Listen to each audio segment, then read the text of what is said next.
걸쳐서 또 어떤 학자에 따라서는 뭐 4번까지 치기도 하지만 어쨌든 크게 3번에 걸쳐서 선교 여행을 하였어요.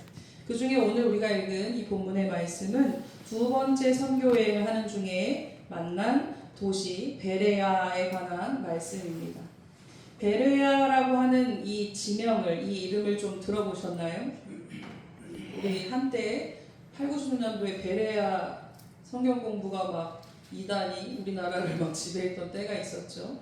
그래서 이름은 참 좋은데 우리 이단들이 좋은 이름 다 갖다 써가지고 우리가 좀 쓸 게 없어요. 뭐 여호와의 증인 얼마나 좋아요 이름이. 근데 이단이고 신천지도 요한계시록에 나오는 새하늘 새 땅이니까 좋은 뜻인데 또 그것도 우리가 좀 쓰기가 그렇고 하여튼 좀 그렇습니다. 이 베레아도 예수님을 잘 믿었던 어떤 한 소도시예요. 근데 좀 이단들이 써서 표현이 좀 이상한 단어가 됐지만 베레아는 도시의 이름입니다. 우리가 17장 이제 10절부터 읽었는데 앞에 17장 1절부터 9절에 보면 베레아라고 하는 이 도시에 이르기 전에 먼저 바울과 실라가 데살로니가라고 하는 도시에 이르게 되었습니다. 데살로니가 전서, 데살로니가 후서가 있어서 데살로니가라고 하는 도시는 우리한테 조금 익숙하죠. 데살로니가 서가 있는 걸로 봐서는 데살로니가에 교회가 세워졌다는 걸 우리가 알 수가 있어요. 바로 바울이 갔을 때 복음을 듣고 거기서 예수 믿는 사람들이 있게 되어지고 거기서 교회가 생겨났다는 것이죠. 그런데 사실 그 당시에 복음이 전파되었을 당시에 여건은 참 좋지 못했습니다. 물론 복음을 전했을 때 거기에 믿는 사람들이 여럿 나왔지만 그렇지만 그 중에 유대인들이 있어서 유대인들이 이 바울 일행을 굉장히 많이 핍박을 했습니다. 이미 예전부터 벌써 이 바울이 전도하기 훨씬 이전부터 유대인들은 세계 각지에 세계 각지라고 해봤자 이스라엘을 중심으로 그 위에 마게도니아나 그리스나 소아시아나 이런 쪽이지만 다른 나라에 많이 흩어져서 유대인들이 살고 있었습니다. 그거를 디아스포라 유대인이다 이렇게 우리가 얘기해요. 디아스포라, 흩어진 유대인이다 이렇게 얘기를 합니다. 우리가 요즘에 새벽이나 또 수요일 때 종종 구약성경을 통해서 들으셨지만 이스라엘 백성들이 아수르 또 바벨론, 바사 왕국을 거치면서 많은 유대인들이 강제 이주를 당하거나 아니면 망명을 하거나 이래서 해외 다른 나라에 가서 사는 일이 많았다는 것이죠. 그래서 그들이 해외에 어디 가서 살든지 간에 그들이 이제 모이게 되면 우리가 이제 우리 유대인끼리 마을을 이루고 이렇게 살자라고 할 때에 항상 그들은 시나고그라고 해서 회당을 만들었습니다. 해외에 나가서도 원래 이스라엘 옛날처럼 짐승을 잡아서 제사 드리기 어려우니까 이제 제사는 안 드리지만 짐승을 잡는 그런 제사는 안 드리지만 모여서 하나님의 율법서를 같이 낭독하고 같이 공부하고 외우고 우리로 치면 예배 의식을 하는 그런 공간 회당을 반드시 만들었습니다. 그래서 우리가 사도행전이나 또 바울 서신을 읽다 보면 바울이 어디에 가서 어떤 도시에 가서 전도를 했다 하면 항상 어디에 가냐면 유대인의 회당에 들어갔다라는 표현을 보게 됩니다. 이제 이 데살로니가에서도 첫 번째로 딱 그 도시에 도착했을 때 유대인의 회당에 들어가서 복음을 전했다는 것입니다. 그것이 참으로 전략적이고 똑똑한 선택인 것이 이제 이들이 전해야 되는 분은 누구냐면 예수님이죠. 근데 예수님에 대해서 이야기할 때 예수님은 누구냐라고 얘기할 때 하나님이 약속하셨던 그 구원자다라고 가르치는 게 가장 빠르고 쉽습니다. 그럼 이 하나님이 누구신지를 미리 알고 있는 사람은 유대인들이죠. 유대인들은 여호와 하나님을 알고 율법도 알고 그렇습니다. 그런데 예수님을 모르는 거예요. 그들에게 너희들이 기다리고 있는 우리가 배웠던 그 하나님의 아들 메시아가 오신다고 했지 않냐, 구원자가 오신다고 했지 않냐, 그게 바로 이 예수님이야 라고 알려주는 유대인들 맞춤식의 복음을 전하는 겁니다. 항상 바울은 자기 민족인 유대인들에게 먼저 복음을 전했어요. 근데 항상 환영을 못 받는데 항상 배척을 받는데 먼저 유대인들에게 전합니다. 그리고 나서 이들이 막 잘 듣지 않고 배척하고 하면 또 지나가던 어떤 그 지역에 있는 그 외국인들한테 복음을 전하고 이렇게 했던 것이죠. 데살로니가에서도 마찬가지로 유대교 회당에서 말씀을 전했을 때 그 중에 이제 유대인들이죠. 유대인들 중에서 예수 믿기로 결심한 사람들이 또 여럿 나왔고, 반대로 또 유대인들 중에서 저 사람이 우리가 듣지도 못하고 받지도 못할 일을, 이상한 말을 전한다 라고 하면서 소란을 일으키고 이들을 핍박했다는 것입니다. 그래서 이제 그 데살로니가에서 바울과 신라를 밤중에 몰래 도망시켜줘요. 여기서 예수 믿는 형제들을 이제 만났잖아요. 사귀었잖아요. 그 사람들이 밤에 몰래 이들을 도망시켜주는데 어디로 보내냐면 베레아로 보냅니다. 베레아는 데살로니가에 비해서 아주 작은 도시예요. 데살로니가는 항구 도시여서 큰 도시지만 베레아는 저기 시골에 있는 아주 작은 도시입니다. 데살로니가에서 베레아까지는 약 70에서 80km 정도 떨어져 있다 그래요. 뭐 그렇게 먼 거리는 아니죠. 바울이 나중에 아덴을 가는데 거기는 한 520km 떨어진 곳이니까 사실 70km면은 바울의 선교 여정의 루트를 볼 때 그렇게 먼 건 아니에요. 그렇지만 어쨌든 70km를 뭐 밤중에 갔으니까 뭐 마차를 타고 간지 걸어간지 알 수 없지만 힘든 여정을 간 것이죠. 도착해서 또 바울이 어디로 가냐면 거기서도 회당에 들어가게 됩니다. 회당에 들어가서 뭘 할까요? 예수님을 전하는 거예요. 너희들이 지금 공부하고 있는 그 하나님 말씀, 그 여호와의 율법에서 가르치고 있는 게 누구냐? 바로 이 예수님이다. 예수님이 어떤 분이시냐면 하면서 쭉 가르치는 거예요. 근데 그 앞서서 데살로니가에서는 거의 쫓겨나듯이 지금 도망쳐 왔습니다. 그들의 핍박이 너무 심해서 도망쳐 왔단 말이죠. 근데 오늘 베레아 사람들은 어떻다고 오늘 성경에 말하냐면 11절 말씀에 베레아에 있는 사람들은 데살로니가에 있는 사람들보다 더 너그러워서 간절한 마음으로 말씀을 받고 이것이 그러한가 하여 날마다 성경을 상고함으로 어떻대요? 더 너그럽대요. 데살로니가 사람들보다 더 너그러워서 이 말씀이 정말 그러한가 하고 상고해 본다라는 겁니다. 유대인들은 역사적으로 굉장히 어려움을 많이 여러 번 겪었습니다. 그때마다 여러 지역으로 틀어져 지내는 디아스포라 유대인이 생겨났죠. 한번 이렇게 큰 일을 당하고 배척을 당하고 강제 이주를 당하고 해외에 나가서 살고 하다 보면 어떤 성격이 생기게 될까요? 우리 공동체의 성격이 어떻게 될까요? 우리 하게 돼요. 안 그렇겠습니까? 왜냐하면 우리가 20명이든지 50명이든지 10명이든지 우리끼리 똘똘 뭉치지 않으면 우리는 살 수가 없는 거예요. 그런 외국에서 아니면 약한 존재로서 살기가 어렵죠. 힘이 없고 뭐 바탕이 없으니까. 그래서 우리를 굉장히 중요하게 생각해요. 그래서 어딜 가든지 회당을 만드는데 이 회당을 만드는 이유가 첫 번째는 물론 신앙적인 이유이지만 우리 공동체와 우리 문화를 지키기 위한 것도 큰 것이죠. 이렇게 유대인들은 굉장히 오랜 기간 동안 나라가 없이 살았어요. 우리나라도 참 역사적으로 볼 때 수난이 많았죠. 엄청나게 많은 침략을 받았습니다. 역사학자들이 중국이나 일본이 우리를 침략한 횟수가 몇 번이냐를 세봤더니 몇 번일 것 같으세요? 셀 수는 셀 수는 있는데 셀 수 없어. 몇천 번이래. 몇천 번. 우리가 아는 거는 뭐 임진왜란 병자호란 몇 개 세면은 한 몇십 번 되나 하잖아요. 근데 수천 번을 침략했다는 거예요. 짜잘하게부터 시작해서 막 이렇게. 근데 우리가 이렇게 살아남았단 말이죠. 근데 이스라엘은 아예 나라가 완전 지도상에서 삭제돼 버렸어요. 언제부터 그렇게 됐냐? 서기 70년에 로마가 이제 이 세대를 정복했던 시절이 있죠. 로마 제국이 막 성행했을 때 이스라엘이라고 하는 나라가 지도에서 없어져 버렸어요. 거긴 다 로마예요. 로마 안에 유대인들이 그냥 거기 원래 자기 살던 땅에 사는 거지 사실 지도에 이 이스라엘이라는 나라가 없어진 거예요. 그때 이제 원래 바울이 지금 전도하고 있는 이 시절도 로마의 통치하에 있었지만 예루살렘에 있는 그 성전이 완전히 파괴됐던 시절은 아닙니다. 근데 로마 군대에 의해서 완전히 나라가 다 함락된 게 AD 70년이거든요. 그때부터 이제 유대인들은 나라가 없었어요. 유대인은 있지만 자기 나라가 없는 거예요. 나라가 없이 얼마나 지냈을까요? 서기 70년부터 1947년까지 거의 1900년간을 나라 없이 지냈습니다.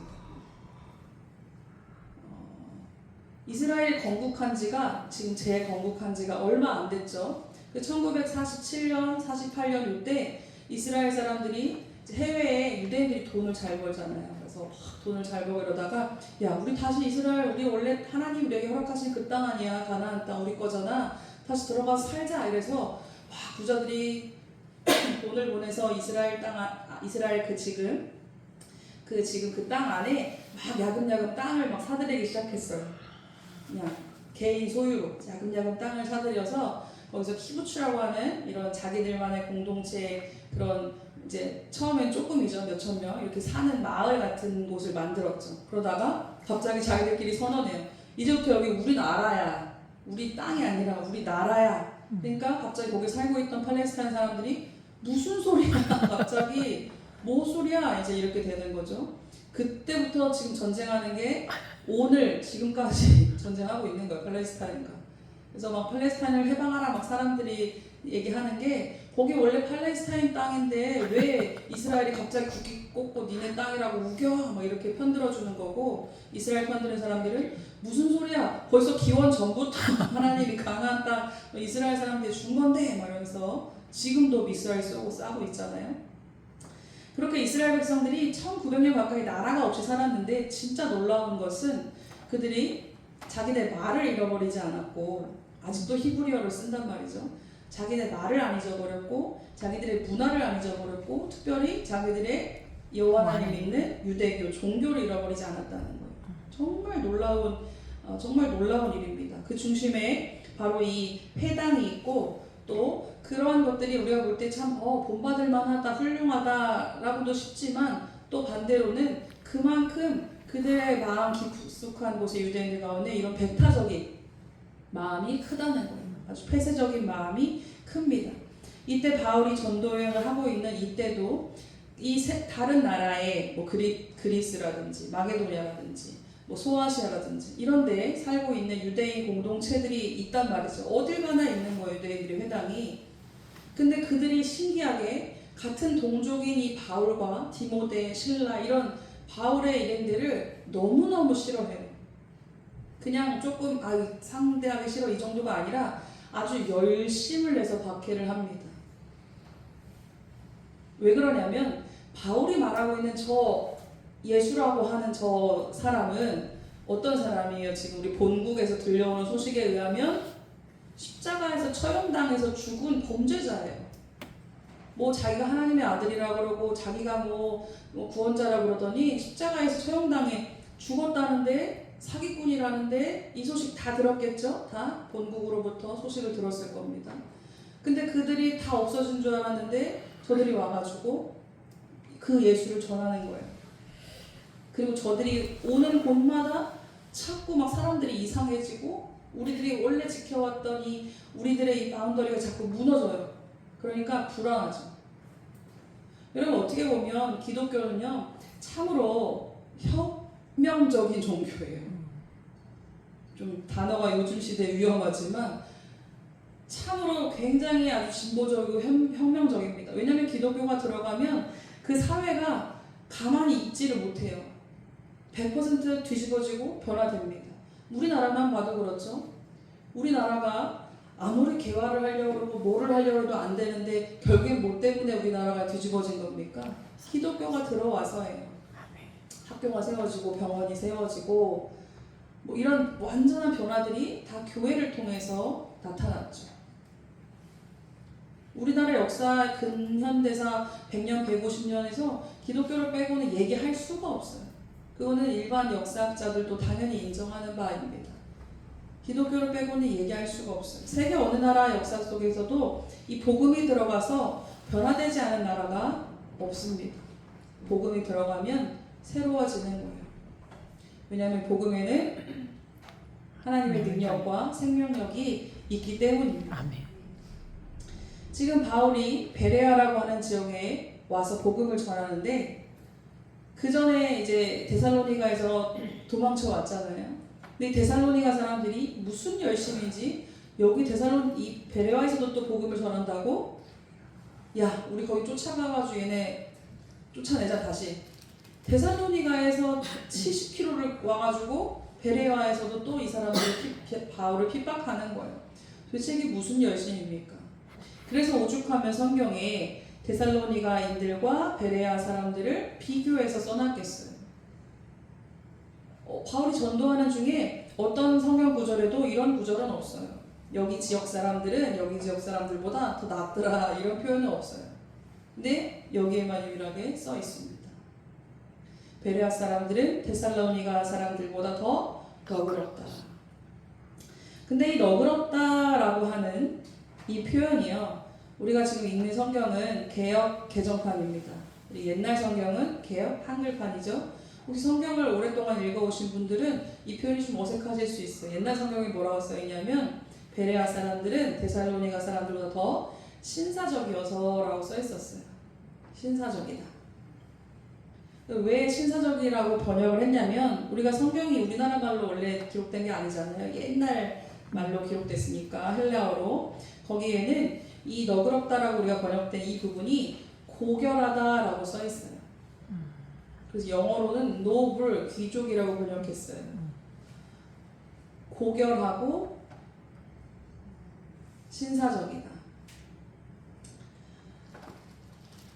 도대체 왜 베레아 사람들이 고결하고 신사적이어서 너그러워서 하나님 말씀을 더 잘 들었던 것일까요? 여긴 조금 인과관계가 좀 뒤집어져 있죠. 무슨 말이냐면 이들의 마음의 성품이 너그러워서 너무 착해서 순해서 데살로니가 사람들처럼 막 싸납지 않아가지고 바울을 막 배척하지 않고 그런 것이 아니라 이 사람들은 애초에 이 너그럽다고 하는 마음이 뭐냐면 열려 있다는 거예요. 이 고결하고 존중하는, 다른 사람을 존중하는 마음이라는 것은 열린 마음이라는 것입니다. 열린 마음, 솔로몬이 하나님 앞에 1,000번제를 드렸을 때, 소 1,000마리를 드렸죠. 1,000번제를 드렸을 때 하나님이 네가 원하는 것이 무엇이냐? 라고 물으셨어요. 그때 솔로몬이 뭐라고 대답합니까? 네. 이게 이제 교회 학교의 폐해인데 지혜를 주세요 이렇게 구했대. 솔로몬은 그렇게 말하지 않았어요. 솔로몬은 뭐라고 얘기했을까요? 솔로몬은 이렇게 대답했습니다.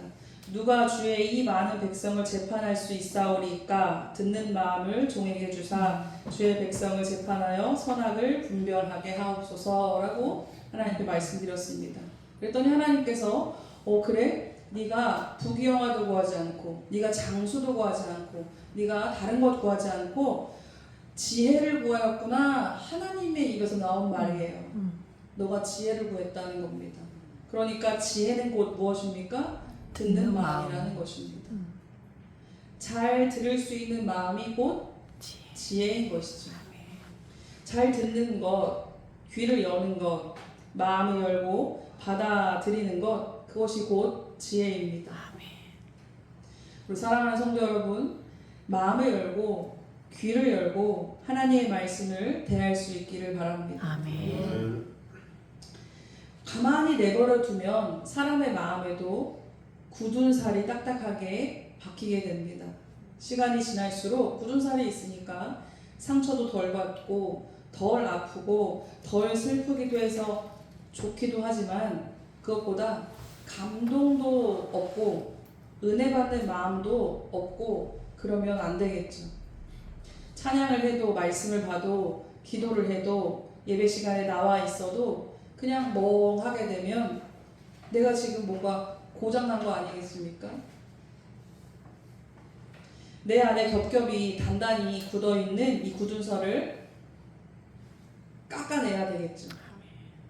이 굳은 살을 제거하고 묵은 것들을 뒤집고 헤집어 내야 됩니다.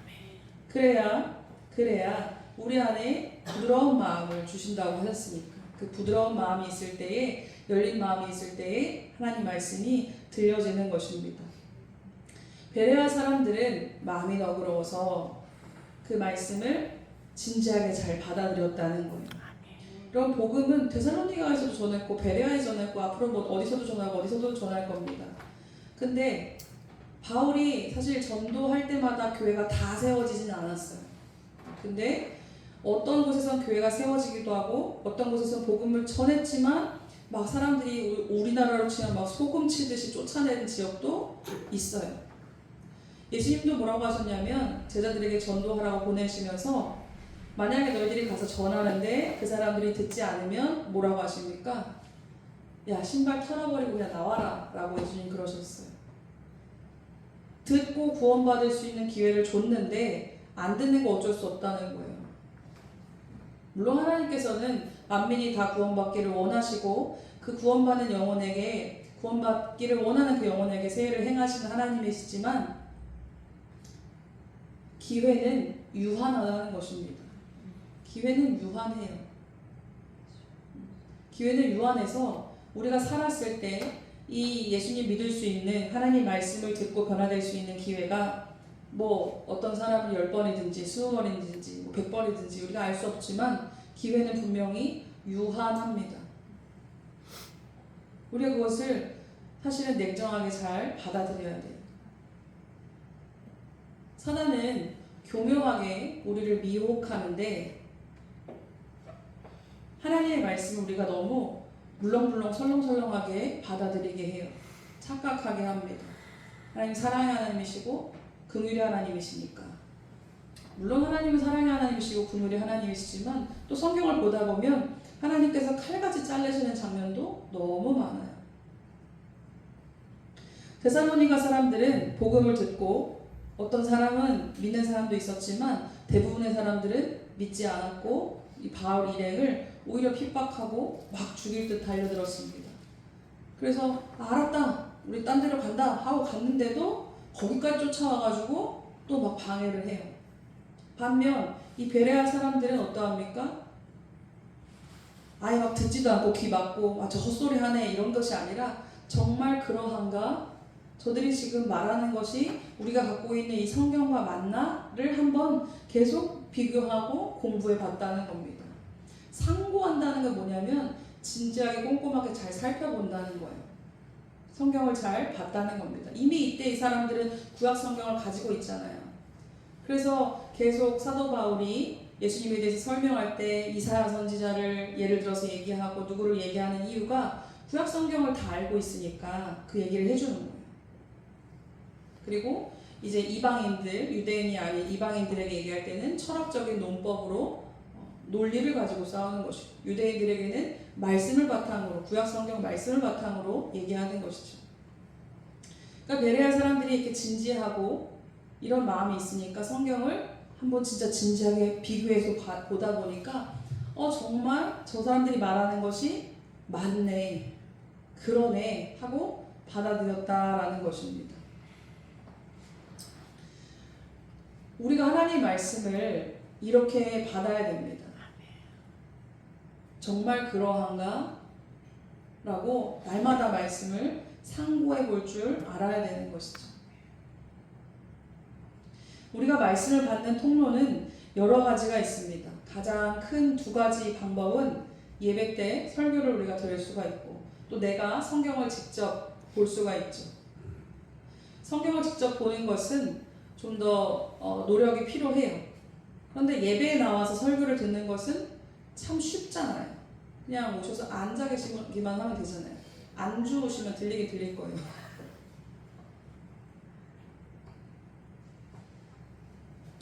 그런데 성경의 내용을 설교 때는 내용에 대해서 다 설명해주고 풀어주고 심지어 그것을 우리가 삶 속에서 어떻게 적용할지도 알려줘요. 참 쉽습니다. 그냥 예를 들면 이런 거예요. 내가 직접 성경을 본다는 거, 뭐 성경을 그 오디오 성경을 듣든지 읽든지 쓰든지 내가 직접 성경을 보는 것은 내가 밭에 가서 채소 따와가지고 씻고 요리하고 내가 다 하는 거예요. 설교를 듣는 것은 오면 그냥 항상 차려져 있어요.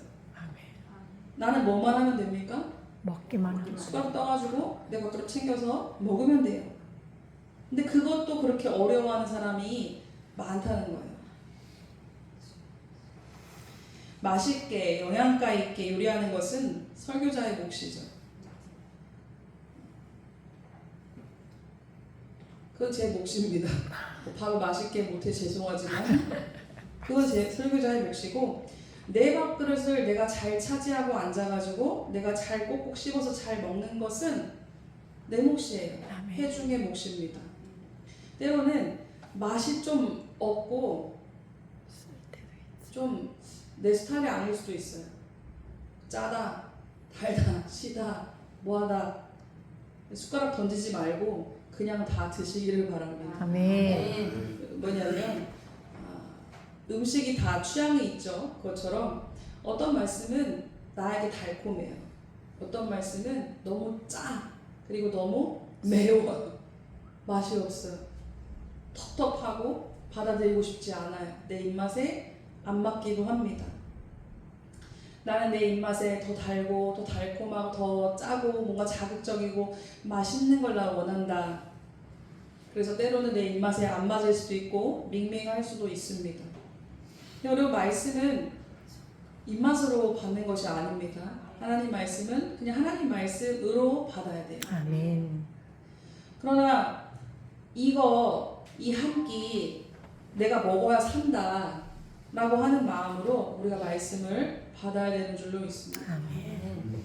그래야 내가 그 말씀으로 사는 거예요. 여러분, 성도의 삶에서 이 말씀이라고 하는 이 부분은 가장 중요한 부분이에요. 우리가 크게 착각하는 것 중에 하나가 우리가 신앙생활 잘해야지 라고 할 때 기도 열심히 하는 것만 생각해요. 근데 기도도 물론 잘해야 되겠지만 기도 못지않게 중요한 부분, 많은 부분을 차지하는 게 뭐냐면 하나님의 말씀입니다. 하나님 말씀 없이 기도만 하면 그냥 무너져버리고 말아요. 감정적으로 빠지게 됩니다. 그냥 울다 일 다 보는 거예요. 나중에 눈물이 안 나요? 은혜가 없네. 교회가 재미가 없네. 이렇게 돼요. 우리가 기도도 열심히 하지만 하나님의 말씀을 우리가 잘 볼 수 있기를 소원합니다. 아멘. 이 베레아인들을 통해서 우리가 어떻게 말씀을 잘 받아야 될까? 첫 번째는 우리가 듣고 금방 잊어버리지 말고 기억하기 위해서 노력하셔야 됩니다. 아멘. 일상에서 말씀을 적용하며 살아야 돼요. 말씀을 듣고 나가면서 머리에서 그냥 휘날려 버리시지 말고 말씀을 꼭꼭 씹어서 저장하고 생각해 봐야 돼요. 우리가 요즘에 이제 주일에 식사 후에 속회 모임을 하죠.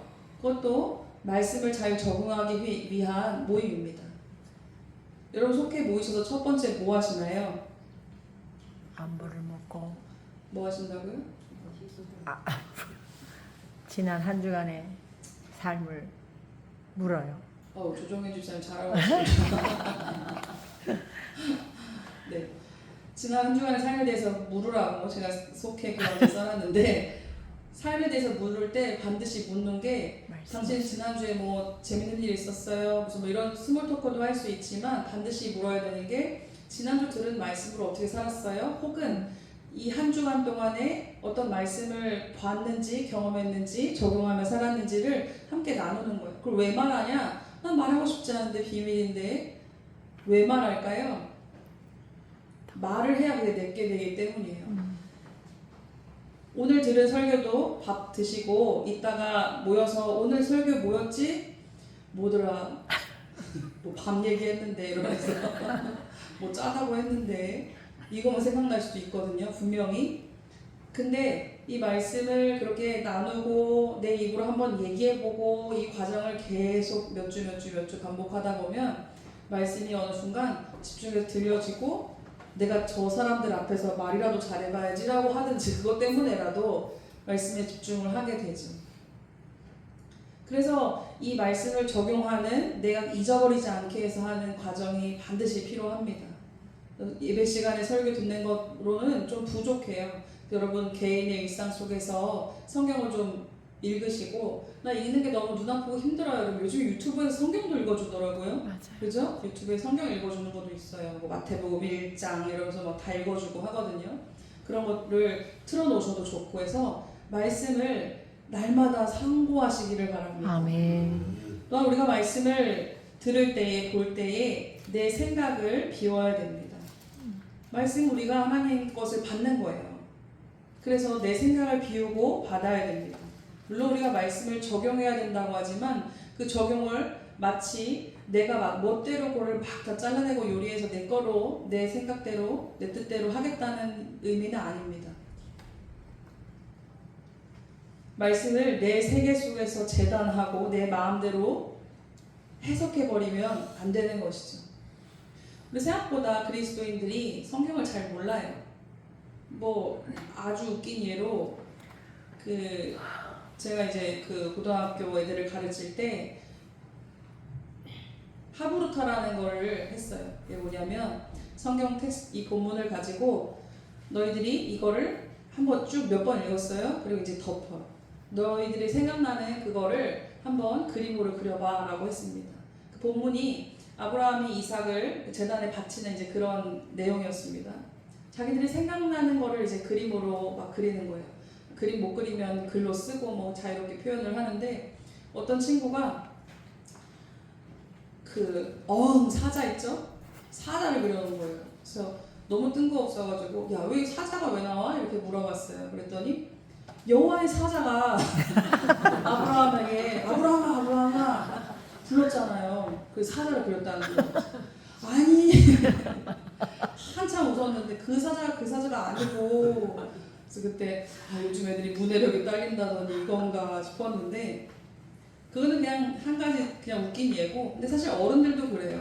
어른들도 성경 공부하다 보면은 엉뚱한 얘기를 하면서 이거 맞죠? 라고 되게 당당하게 말씀하실 때가 있어요. 그러면은 이걸 어디부터 어떻게 뜯어고쳐줘야 될지 왜냐면 또 막 틀렸다고 하면 기분 나쁠 것 같은데 막 당황할 때가 있어요. 생각보다 우리가 성경을 잘 모릅니다. 그리고 내가 성경을 하여튼 교회는 오래 다녔으니까 어디서 잘 많이 들었으니까 어떤 내용인지 대충 막 대답은 할 수 있어요. 근데 성경에 없는 내용도 많고요. 그죠? 성경에 우리가 잘못 알고 있는 내용도 많고요. 그렇습니다. 그래서 우리가 일상 속에서도 대충 껴맞추면서 신앙생활 하는 거예요. 대충. 근데 여러분, 그렇게 대충 껴맞추면서 신앙생활 하다 보면은 나도 모르게 곁길로 가게 됩니다. 데살로니가인들이 얼마나 훌륭한 열정을 가졌습니까? 저 하나님의 일을 방해하는 저 이단 세력들 우리가 추출하겠다. 얼마나 열정적이에요. 막 남의 동네까지 와가지고 막 난리를 치는데 잘못된 일이잖아요. 우리가 결과를 놓고 봤을 때. 근데 그들은 전혀 알지 못합니다. 잘하고 있다고 생각해요. 하나님의 말씀을 모르면 이런 결과가 나오게 된다는 것이죠. 우리는 하나님의 하시는 일들에 대해서 말씀에 대해서 열린 마음을 가지고 듣는 마음을 가지고 이것이 과연 그러한가 성경을 상고해 보는 우리가 될 수 있기를 소원합니다. 아멘. 우리 기도하겠습니다. 하나님, 하나님의 말씀으로 살아가는 저희들이 될 수 있도록 주님 도와주시옵소서. 주의 말씀이 들려지게 하시고 주의 말씀이 봐질 수 있도록 주님 도와주시고 우리의 심령에 주의 말씀이 박혀질 수 있도록 주님이 인도하여 주시옵소서. 성경을 읽을 수 있기를 원합니다. 아멘. 읽을 수 있는 마음을 허락하시고 환경을 여건을 열어주시옵소서. 감사드리며 예수님의 이름으로 기도드립니다. 아멘. 아멘.